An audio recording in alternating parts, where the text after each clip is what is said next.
Our first story happened to a guy named Alex from a small suburb in Ohio. He lived alone in an old 2-story house. That evening he came back from work late, around 11.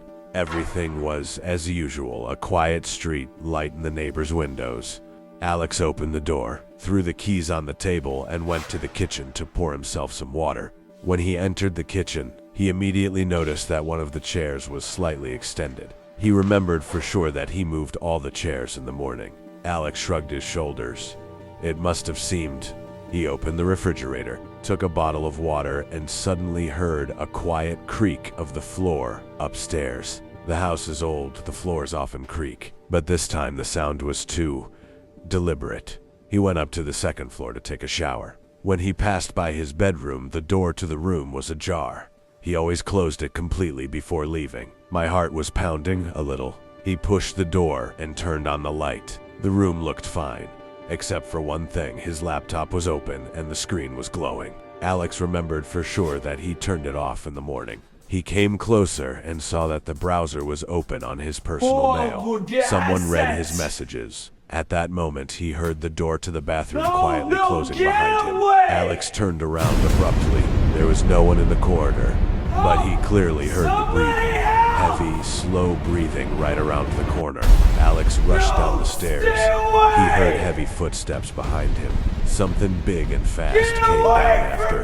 He grabbed the phone, but the signal disappeared. Running out to the kitchen, he saw that the back door, which he always locked, was ajar.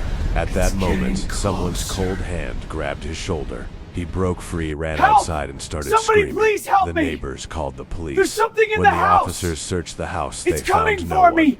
But on No, the just second right, floor, Dad! in his Officer, bedroom, help! It's right it was written behind on me! the mirror with a finger, "I've been here all day." Alex still doesn't. Live alone and checks all the closets and under the bed every night.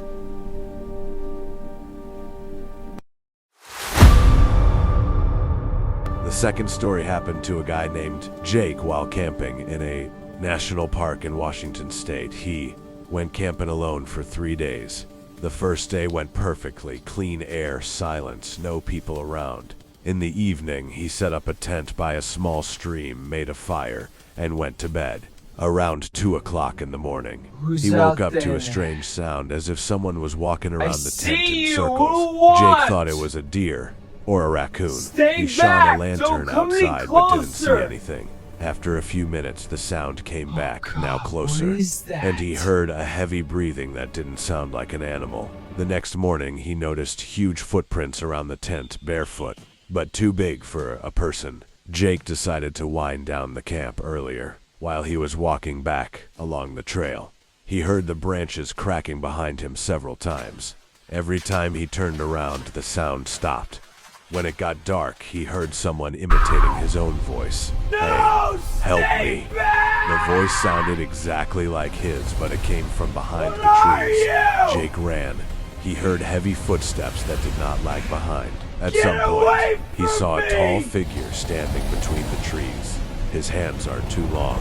His head tilted at a strange angle. It's not safe! We have to go He jumped out now! to the road and stopped Look at a the tent! passing Says car. Mark, run! When the Rangers searched the area, What happened they here? found nothing. No, John's but there were coming! deep Back! scratches and a palm Move! print on his tent, which was too big for a person.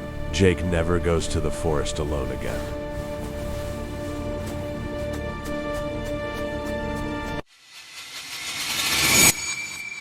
The third story happened to a girl named Sarah from a small town in Texas. She lived alone in an apartment on the first floor. At first, everything was fine. She came back from work, had dinner, and went to bed. But after a couple of weeks, she began to notice strange things.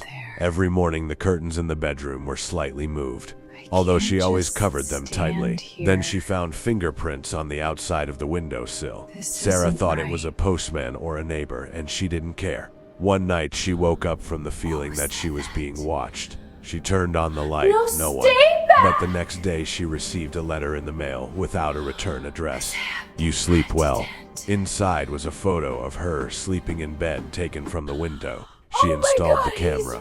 The recording showed a tall man in a hood standing by her window almost every night and just watching.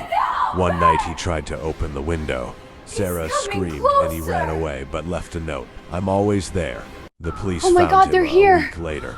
He lived No, in no, the no, next I have to house get and out. watched her for more than a month. Hurry before Sarah they moved find to me. another state and still checks the Please, not windows like several this. times a night.